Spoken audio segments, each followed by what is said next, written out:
10,000 राजा धनुष तोड़ने के लिए एक साथ खड़े हो गए। अब लोग इस 10,000 की बात पढ़कर सुन करके आशंका करते हैं कि 10,000 राजा धनुष तोड़ने के लिए खड़े हो जाए तो उनके 2-2 हाथ यानी 20,000 हाथ से धनुष को पकड़ना, तो धनुष कितना लंबा रहा होगा, ये सब बुद्धिगम्य नहीं। कुछ अतिशयोक्ति अलंकार शास्त्र में होते हैं जिसको बहुत शास्त्रीय भाषा में अर्थवाद कहते हैं। अतिशय बताना, और ये आदत हम सबकी होती है। एक एक बाप बेटे को डांटते समय नहीं कहते मैंने तुम्हें 1000 बार कहा कि पानी ले आ, खाक 1000 बार कहा, लेकिन ये बोलने की आदत है। 1000 बार मैंने तुमको कहा, 100 बार तुमको कहा, लेकिन तो अभी तक पानी नहीं ला। एक बोलने की पद्धति है। अथवा तो तुलसी ये कहना चाहते हैं कि 10,000 मानी 1 फिर 4 शून्य 10,000, 10,000 में 4 शून्य है, एक ही सच्चा अंक है। वैसे जितने राजा थे इनमें सब जीरो थे, हीरो तो केवल एक राम ही थे। एक राम ही सच है, एक ही महानायक प्राण नायक रघुनाथ जी है, जो एक तत्व, तो बाकी तो सब शून्य है। बिना वैराग्य का सन्यासी जैसा दिसे ऐसे सब निस्तेज बैठे, और जीवन में रति न हो तो जीवन का कोई अर्थ नहीं। श्री हत भय जोग उपहासी जैसे बिनु विराग, हमारे साहित्य में लिखा है।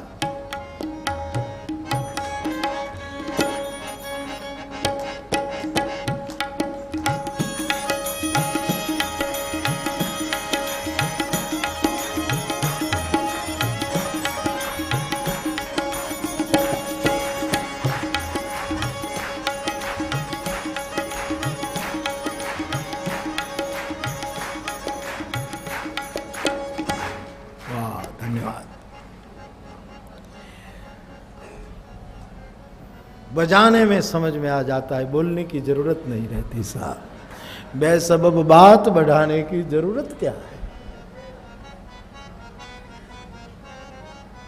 पण रति बिन राज रति बिन पाठ रति बिन मानस लागत फीको रति बिन साधु रति बिन संत रति बिन जोगन रति बिन पात रति बिन मात रति बिन जोगन होय जति को। कवि गंग का है सुनु शाहक बर, रति बिन मानव एक रति को रति बिन मानव, रति को रति बिन मानव। रति मानी तेजस्वीता, यहाँ रति मानी ओजस।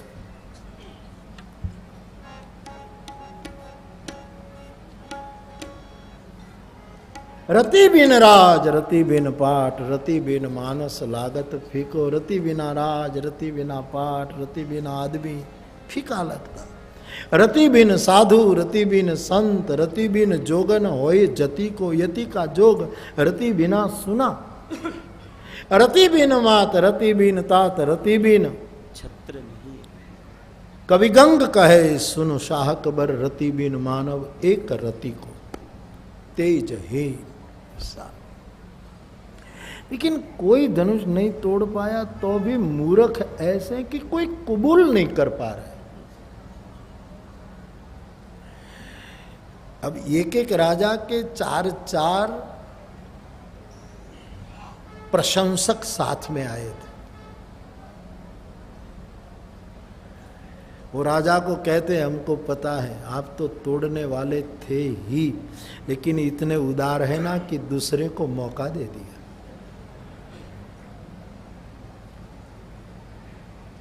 और वो खुश होता। सब इसी में पड़े। प्रशंसा सुनने के आदि आदमी भक्ति नहीं प्राप्त कर सकता।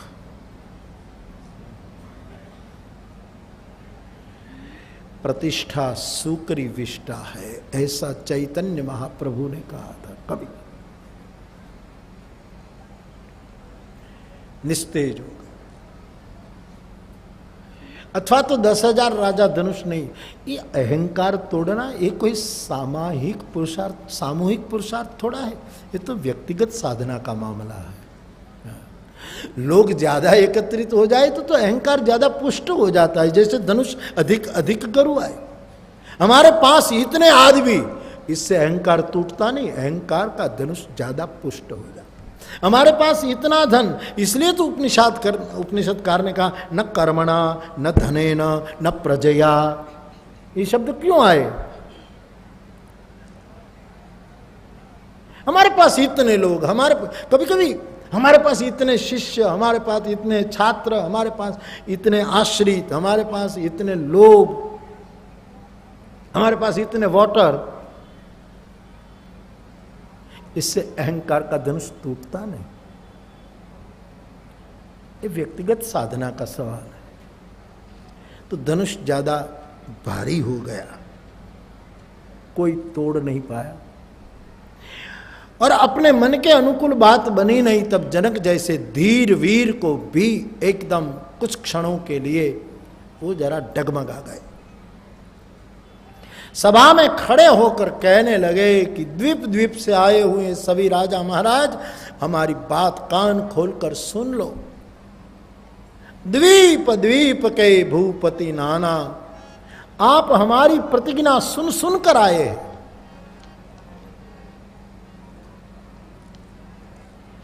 अब प्रतिज्ञा, एक प्रश्न यहां बहुत लोग उठाते कि जनक राजा ने सबको आमंत्रण दिया होगा कि आना, लेकिन अयोध्या में क्यों आमंत्रण नहीं और राम बिना आमंत्रण क्यों गए? विवाह में राम को जाना होता ना तो बिना आमंत्रण मेरा ठाकुर नहीं जाता और न विश्वामित्र ले जाते। विवाह की बात तो बाद में आई। विश्वामित्र राम जी को कहते हैं धनुष यज्ञ, और यज्ञ की बात है। यज्ञ में हमारे देश में आमंत्रण की जरूरत मानी नहीं जाती। यज्ञ में कोई भी कैसे भी जा सकता, इसलिए यज्ञ मानसिकता से राम आए हैं। अयोध्या को आमंत्रण मिला कि न मिला वो प्रश्न यहां बेबुनियाद हो जाता।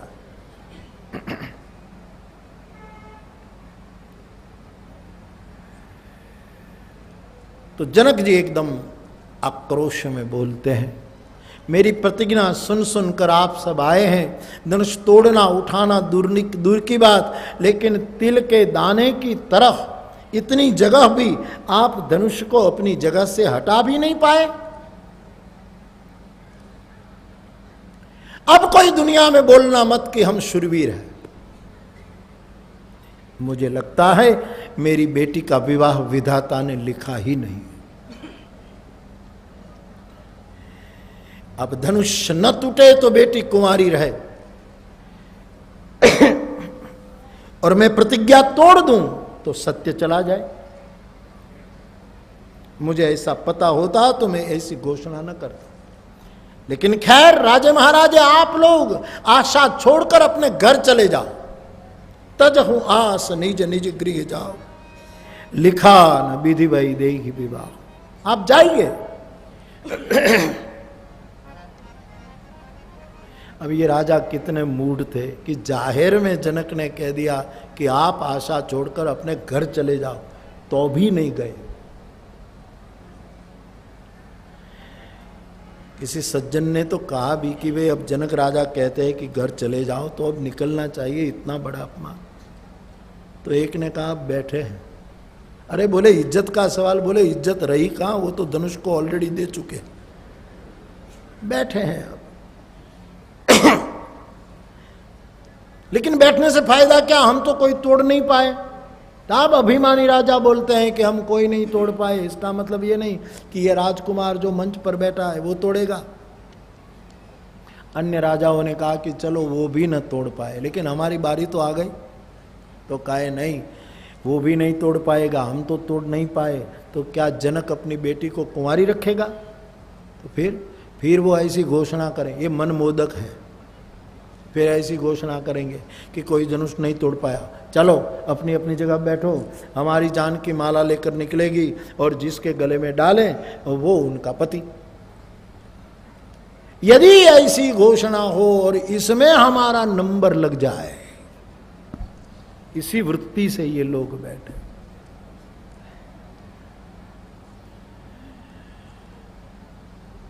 मुफ्त में भक्ति नहीं मिलती साहब, एना मूल चुकौआ पड़ता। रघुपति भक्ति करत कठिनाई। हाँ, सदगुरु की कृपा, संतों की कृपा, सद्भावना जरूर वस्तु को जरा निर्भर कर सकते, लेकिन मुफ्त में मिले उसका तो कोई अर्थ ही नहीं होगा। इन लोगों को सीता चाहिए थी ऐसे ही, शायद मिल जाए। और जनक जी बोले जा रहे, और जनक जी ने आखिर में ऐसा कह दिया, वीर विहीन मही मैं जानी। ये पृथ्वी वीर विहीन हो चुकी है, कोई मत बताना कि हम वीर है। रघुवीर स्वयं बैठे, दो रघुवीर बैठे हैं, राम और लखन भी तो रघुवीर है, रघुकुल में वीर है। और जनक जी ने कह दिया कोई वीर नहीं। सब अभिमानी तो ऐसे ही सुन गए, लेकिन लक्ष्मण जी से नहीं सहा गया। मंच पर खड़े हो गए और एकदम आक्रोश में कहने लगे कि जनक महाराज को बोलने का विवेक नहीं रहा। भगवान राम को प्रार्थना करने लगे लक्ष्मण जी कि जनक कही जसी अनुचित बानी, विद्यमान रघुकुल मनि जानी। आप यहां विद्यमान है प्रभु, और जनक अनुचित निवेदन कर रहे हैं। आप यहां बैठे और जनक कहे कोई वीर नहीं। सबसे पहले तो जनक को यह सोचना चाहिए कि वीर विहीन पृथ्वी हो गई। ये निवेदन करने का जनक को अधिकार नहीं, वो निवेदन मैं कर सकता हूं। लक्ष्मण जी ने कहा। राम जी ने कहा तू? बोले हाँ प्रभु, आप जानते मैं शेष नारायण का अवतार हूं, मेरे मस्तक पर पृथ्वी है, इसलिए पृथ्वी पर वीर है कि नहीं वो निर्णय मैं दे सकता हूं, जनक नहीं। आप यदि आज्ञा करें तो गेंद की तरह ब्रह्मांड को उठा लो, कांचे घड़े की तरह फोड़ दो ब्रह्मांड को, कमलनाल की तरह धनुष को चढ़ा दो। आपकी आज्ञा हो तो छत्रक दंड जिमी तव प्रताप बलनाथ, आपके बल से, आपके प्रताप से धनुष को तोड़ दूं, छत्रक दंड जिमी। और यदि आप कहो और मैं न कर सकूं तो हाथ में धनुष्मान पकड़ना बंद कर दूं, क्षत्रिय कहलाना बंद कर दूं भगवान। लेकिन जनक को कहो या तो अपने शब्द वापस ले ले, या तो आप मुझे आज्ञा दे दो ताकि मैं दिखा दूं। अब कई लोग ऐसे श्रद्धालु लोग कहते हैं कि सीता तो राम की है, राम को ही ब्याहेगी, राम को ही धनुष तोड़ना है, और लक्ष्मण जी बीच में खड़े हो गए कि मैं धनुष तोड़ दूं। तो ये अविवेक नहीं है? लक्ष्मण जी को धनुष तोड़े उसको ही सीता मिले, वो प्रतिज्ञा ही रास नहीं आ रही है। ये कैसी प्रतिज्ञा? ये कहां बिलक थे कि ये प्रतिज्ञा आप बीच में ला रहे हो? सीताराम तो वागर था भी संपृक्त हो।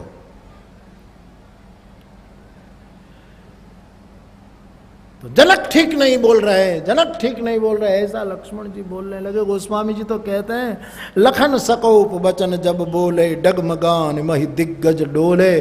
पृथ्वी डोलने लगी, दिग्गज डो, बड़ी प्रतिक्रिया सभा पर हुई, लेकिन दो नहीं डोले, एक राम और दूसरा धनुष, वो अपनी अपनी जगह कुटस्थ तटस्थ बैठे। लखन जी बहुत बोले, सब हिल रहे। राम जी को कहा कि प्रभु आप कुछ नहीं बोले। लक्ष्मण जी को प्रभु ने इशारा किया कि बाद में हम सब कुछ करेंगे, लेकिन पहले तू एक सुधार कर। बोले क्या? कि तू बार बार कहता है जनक जनक, जरा विवेक से बोला करो। महाराजा जनक बोलो, जनक राज बोलो, जनक जी बोलो, लेकिन जनक जनक बोलता है, पता है वो हमारे क्या लगने वाले हैं, अभी से क्यों बिगाड़ता है, जरा सावधानी से बोला कर। लखन जी ऐसे ही बोले, जनक कही जसी अनुचित बानी, ऐसे ही तो वो बोले।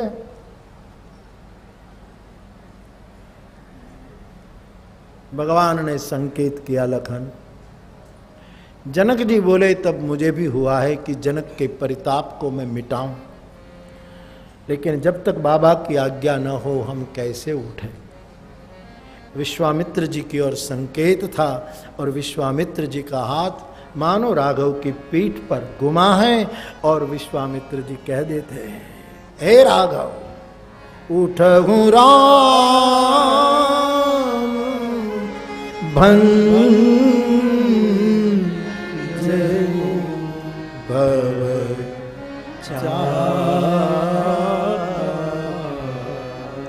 मेटहु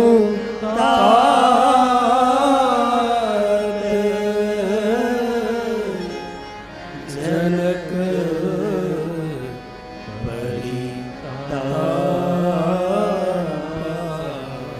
विश्वामित्र जी ने कहा, राघव उठो, तिष्ठत जाग्रत प्राप्य वरान निबोध क्षुरस्य धारा निशिता दुरत्यया दुर्गम पथस्तत् कवयो वदन। उठो राघव। सदगुरु का यही काम है, आश्रित को खड़ा कर दे, प्रमादी न बनाए, सृजनात्मक बनाए। प्रमाद के नाम पर आश्रमों में सेवकों की संख्या नहीं बढ़नी चाहिए। रचनात्मक लोग हो, सक्रिय हो, डिवाइन एक्टिव फोर्स। कल बाबा जी के मुख से एक शब्द निकला था, ऐसी श्रद्धा जो सक्रिय हो, निष्क्रिय नहीं। हमारे सदगुरु में हमारी श्रद्धा है, इसलिए बिल्कुल चुप, बिल्कुल बस प्रमादी हो जाना। फिर मैं कहूं व्यास जी का वचन, प्रमाद मृत्यु है। श्रद्धा व्यक्ति को सक्रिय बनाती है। उठो और लक्ष्य प्राप्ति के लिए जागृति के पूर्वक चलो। बड़ा कठिन मार्ग है, लेकिन करके दिखाओ। कवयो वदंती, इसी सूत्र को यहां लगाया जा सकता। तो भगवान राम को कहा, उठो। सोए समाज को जगाना, जागे समाज को बिठाना, बैठे समाज को खड़ा करना, खड़े समाज को चलना सिखाना, चलते समाज को विवेक से दौड़ना सिखाना, और दौड़ते समाज को श्रद्धा से स्पर्धा मुक्त करके लक्ष्य तक पहुंचाना। यही तो गुरुजनों का कार्यकलाप।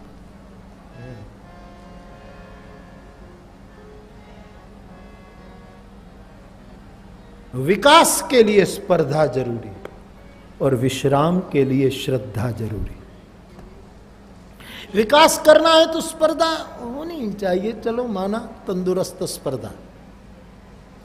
लेकिन विश्राम तो बिना श्रद्धा हो ही नहीं सकता।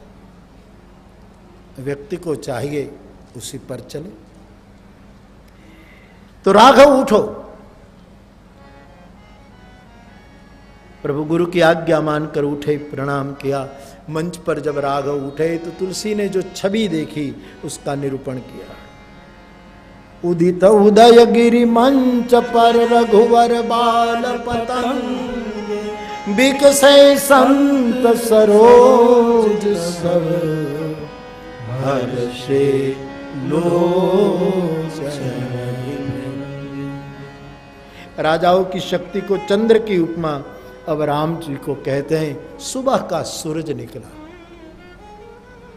प्रकाश देने वाला, तपाने वाला नहीं। संत रूपी, कई संत वृत्ति के लोग बैठे थे।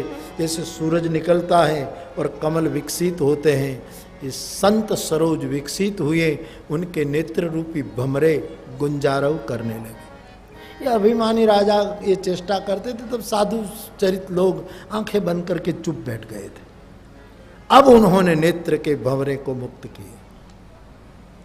नृपन केरी आशा निसी नासी, राजाओं की अभी भी सीता प्राप्त की जाएगी, ऐसी आशा रूपी रात्रि का नाश हुआ, क्योंकि सूर्योदय हो गया। ऐसे तैसे शब्दावली जो थी वो नखत उजियारा बंद हो गया। भगवान खड़े हुए, मंच से नीचे उतरे, और धनुष की तरह जाने लगे तो मंच से जब नीचे उतरे तब लगता था कि कोई पहाड़ से मृगराज सिंह उतर रहा, सिंह ठवनी हो जाना मानो।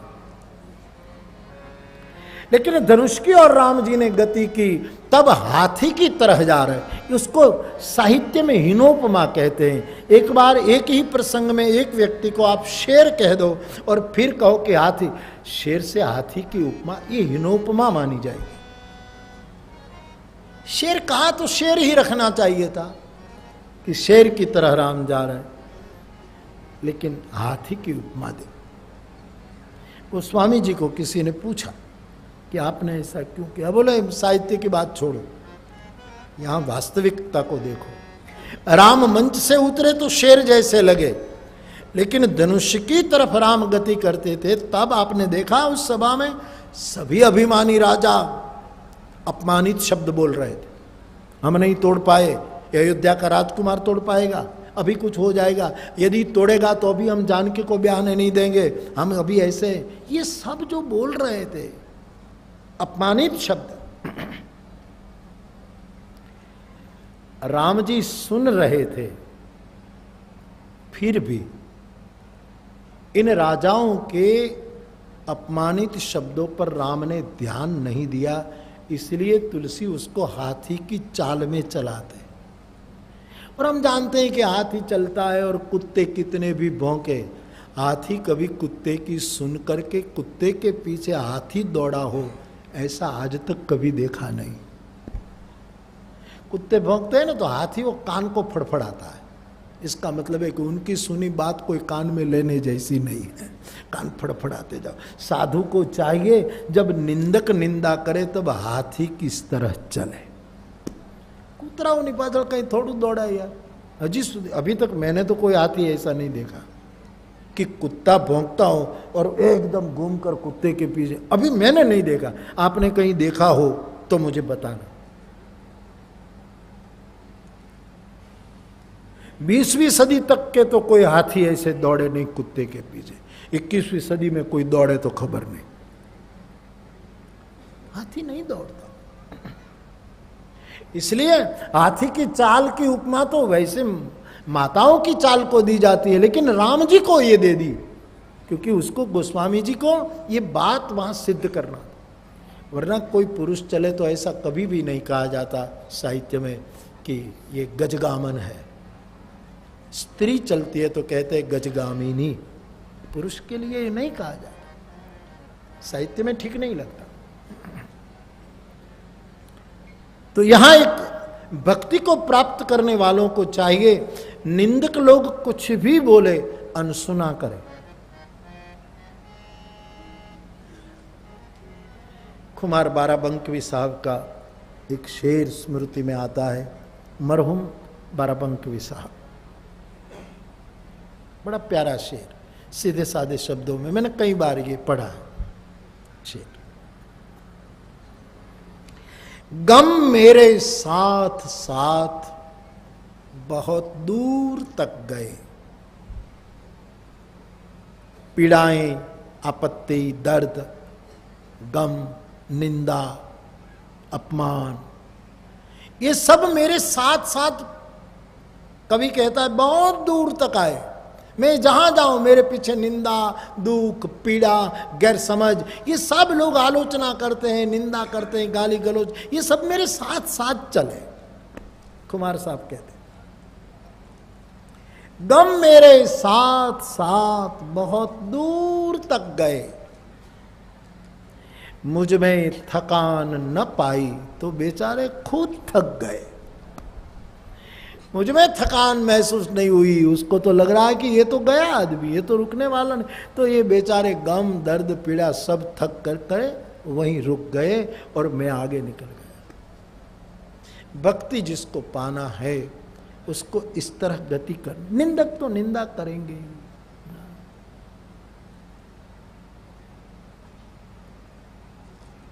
कुछ तो फिर वो पंक्ति बार बार घूम रही, कुछ तो लोग कहेंगे, लोगों का काम है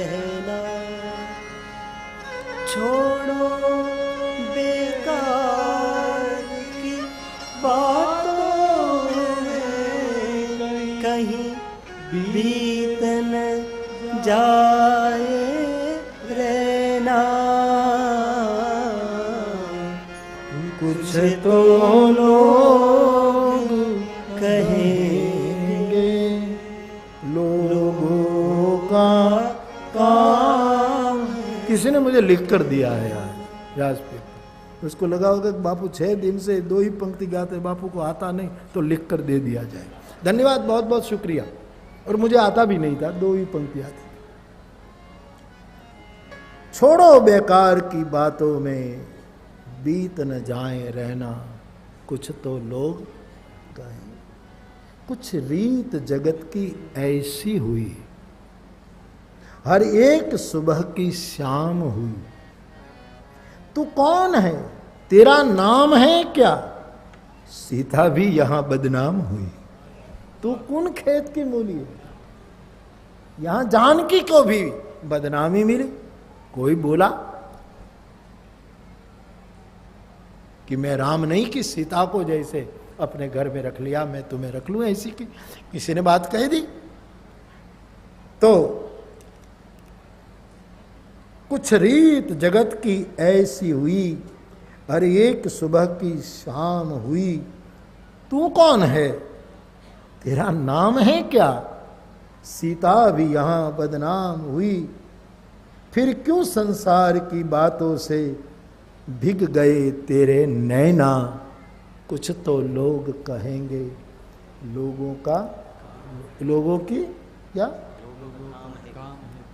लोगों का काम है क्या। एक आदमी 3 चश्मा रखते थे, 3 चश्मा। किसी ने पूछा 3 चश्मा क्यों, बोले एक पढ़ने का, एक दूर देखने का, तो तीसरा क्यों, कि इनमें से एक खो जाए तो तीसरा खोजने का। एक खो जाए तो फिर उसको खोज कर। 3 चश्मा वो त्रिलोचनी शिव है,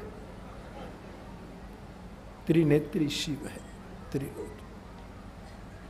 कुछ तो साधन करना है, ये पंक्ति कहीं की भी हो, जीवन साधना में लगाई जाए। लोग तो कहेंगे क्योंकि लोगों का तो काम कहना है, अफसाना बना देंगे लोग।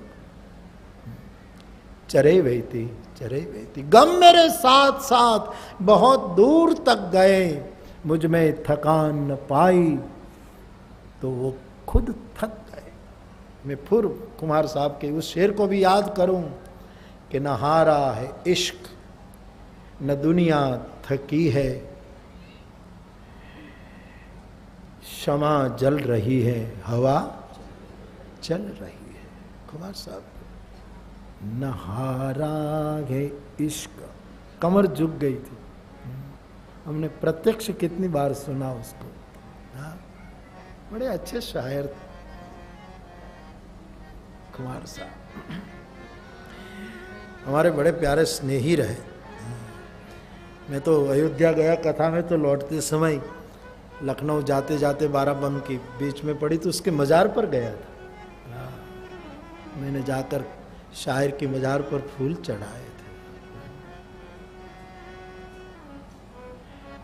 न हारा है इश्क, न दुनिया थकी है। ये उनकी बोलने की जो शैली थी, कुमार साहब के काव्य पढ़ने की जो शैली थी।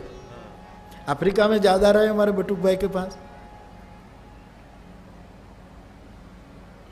कभी कभी तो शेर पढ़े तो एक आदमी हाथ पकड़ रखता था। हा? न हारा है इश्क, न दुनिया थकी है, दिया जल रहा है, हवा चल रही है। न हारा है इश्क, न दुनिया थकी है, दिया जल रहा है और हवा चल रही है। एक कवि की नकल नहीं कर रहा हूं, उसकी मजार को श्रद्धांजलि दे रहा हूं। कवि की नकल कोई नहीं कर सकता, सब अपने आप में अनूपमेय हुआ करते हैं। यहाँ ईश्वर पुनरुक्ति करते ही नहीं, परिवर्तन करते हैं। ईश्वर की सृष्टि में पुनरुक्ति को अवकाश नहीं है, एक जैसा दूसरा कभी हो ही नहीं सकता, कुछ न कुछ परिवर्तन होता ही है। तो कौन नकल, लेकिन उसकी जो शैली थी बड़े रुजु कवि थे। चरागों के बदले मकान जल रहे, हाथ हिलता था। चरागों के बदले, अब ये उनकी शैली नहीं, मकान जल रहे, चरागों के बदले मकान जल रहे हैं। क्यों कि नया है जमाना और ये नई रोशनी है, नहारा है इश्क और ये न दुनिया थकी है, दिया जल रहा है और ये हवा चल रही है, नहारा है इश्क। मेरे राहबर मुझको गुमराह कर दे, मेरे राहबर मुझको गुमराह कर दे, क्योंकि सुना है कि मंजिल अब करीब आ गई है, नहारा है। ये शैली उनकी, उस पर से वो गीत आया। तेरे प्यार का आशरा चाहता हूँ, वफा कर रहा हूँ, वफा चाहता हूँ, तेरे प्यार का। पंक्ति आप जानते तो कुमार साहब की अपनी रीति। कुमार साहब को देखता तो मुझे गनी दही वाला याद आते, वो भी छोटा कद, पतली सी काया, झुकी हुई कमर, शब्दों में स्वभाव में भी मुलायमता थी गनी साहब की। गुजराती शायर थे, सूरत के, सूरती शब्द के प्रयोग बहुत अच्छा। तो बाप गम मेरे साथ साथ बहुत दूर तक गए, मुझ में थकान न पाई तो खुद थक गए। हाथी की तरह प्रभु चले।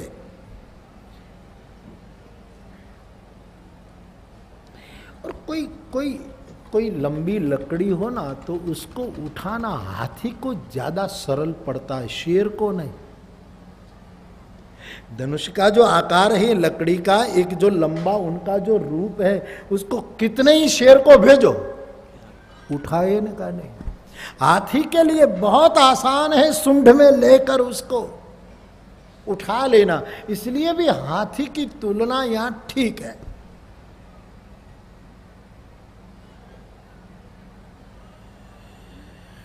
हाथी प्राणी बहुत बड़ा, लेकिन आंखें छोटी है।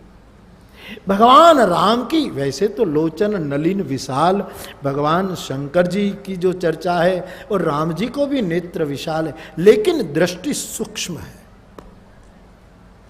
क्यों गणेश के मस्तक को हम हाथी के मस्तक के रूप में देखते? सूक्ष्म दृष्टि, विवेकपूर्ण दृष्टि, यह हाथी की सूझ है।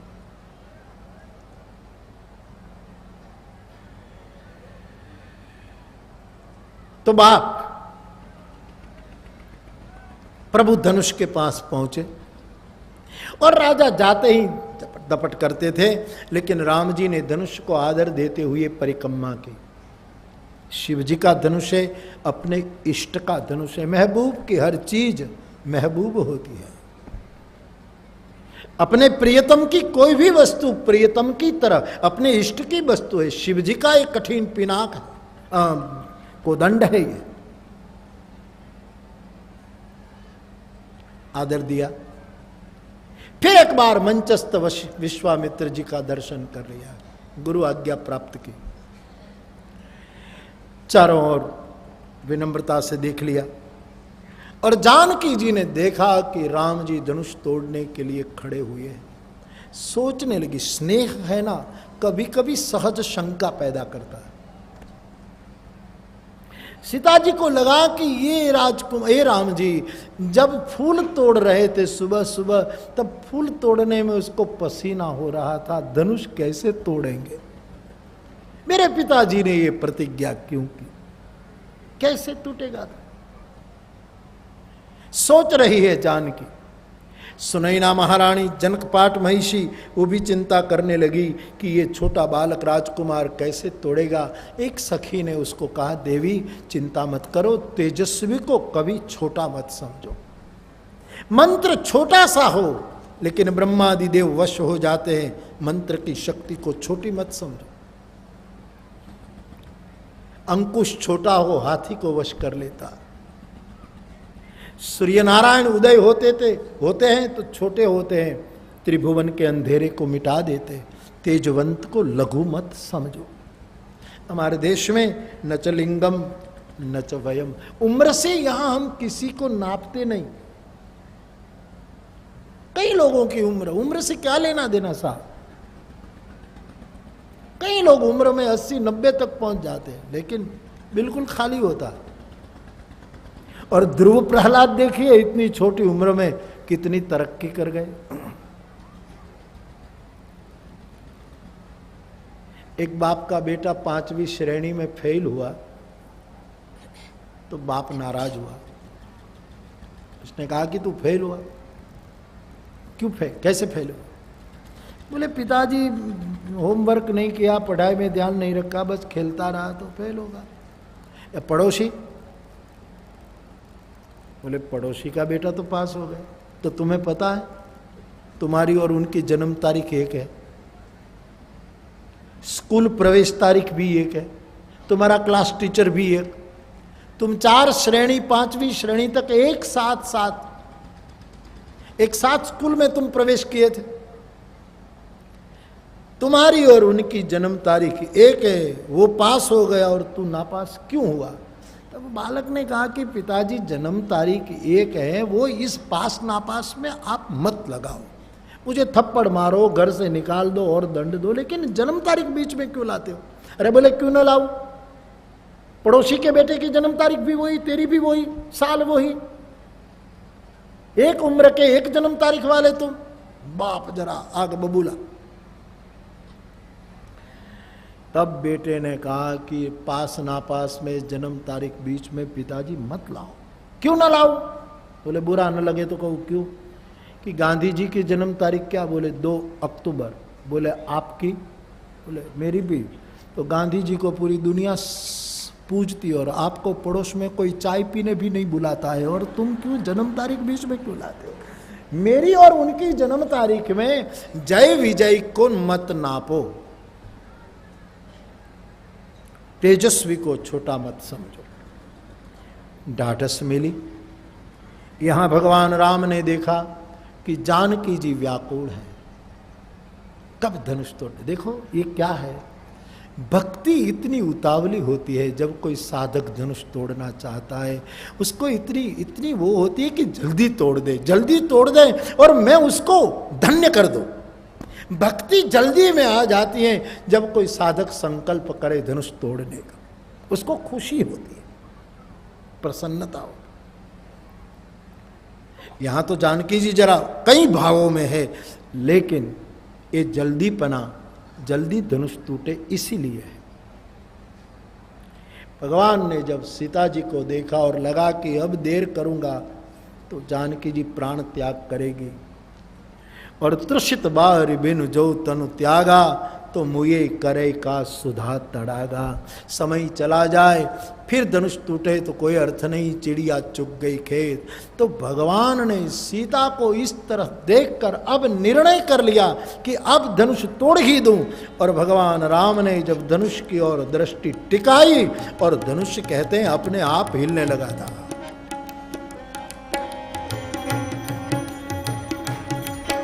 लक्ष्मण जी ने देखा कि प्रभु धनुष तोड़ने की तैयारी में, मंच पर लखन जी खड़े हो गए।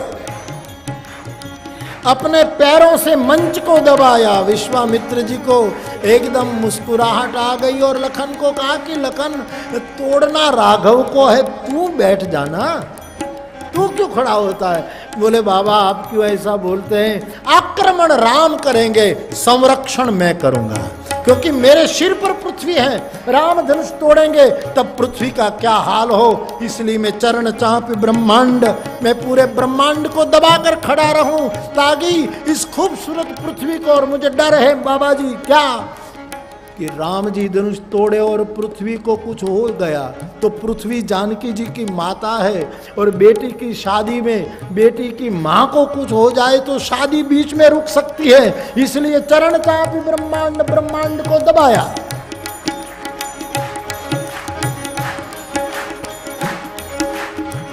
हजारों नेत्र राघव और धनुष पर लगे हैं। विश्वामित्र जी की ये प्रेम और आशीर्वादक दृष्टि राम पर देख रही है। नेत्र के गुरु के कोने बिक चुके हैं। राघव और लखन जी बिल्कुल ब्रह्मांड को संभाले हुए।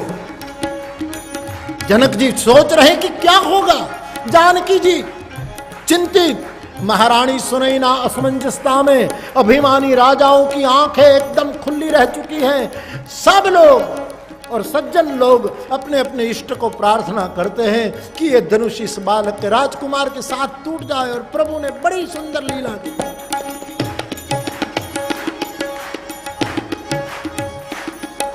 कैसे धनुष को दबाया, कैसे उठाया, कैसे पकड़ा, कैसे खींचा, कोई नहीं देख पाया। इतनी तीव्रता से धनुष ऊपर उठता है, एक बिजली सी कौंध गई और सब नेत्र मचलने लगे। सबकी आंखों में एक इतना प्रकाश आ गया, चकाचौंध हो गए। सब आंख मचल करके ठीक से देखने की चेष्टा करे, इतने में तो मध्य क्षण में तेग छन राम मध्य धन परे भुवन धुनि तेगी छन राम मध्य धन तोरा, हरे भुवन धुनि घोर। एक क्षण पूरी हो, दूसरी क्षण शुरू हो, और 2 क्षण के बीच में धनुष नहीं तोड़ा। तुलसी कहते हैं काल गणना देखो, क्षण शुरू हुई और वही क्षण पूरी हो, उस क्षण के मध्य में धनुष तोड़ डाला। भरी भुवन घोर कठोर रव रवि बाजित मार्ग चले, चिक्कर दिग्गज डोल महियाई कोल पूरम कलमल। सूर्य सुर मुनि कर कान दीने, सकल विकल विचार ही को दंड भंजे राम तुलसी देवी वचन उचारे। ओ दंड भंजे राम तुलसी जयति वचन उचारे। रव रवि बाजित जी मार्ग चले। धनुष एक क्षण के मध्य भाग में जब टूटता है, उसकी आवाज सुन के भरी भुवन घोर कठोर रव रवि बाजित जी मार्ग चले। सूर्य के अश्व आवाज सुनकर अपनी दिशा चुक गए, पूरे अस्तित्व पर असर हुई। चिक्कर ही दिग्गज, दिशाओं के हाथी चिक्कर चक्कर चक्कर घूमने लगे। चिक्कर ही दिग्गज कौल कूरम कलमले। साब ओह, देवता और असुर लोगों ने अपने कान पर हाथ दिया, आवाज सुन नहीं पाई, इतना भयंकर आवाज। का चित्त सचकित रहे, ये क्या हुआ क्या हुआ, सबका चित्त सचकित है। इतने में गोस्वामी जी ने घोषणा की, विश्व को जवाब तुलसी ने दिया। को दंड भंजे राम तुलसी जयति बचन उच्चार ही। तुलसी ने कहा मेरे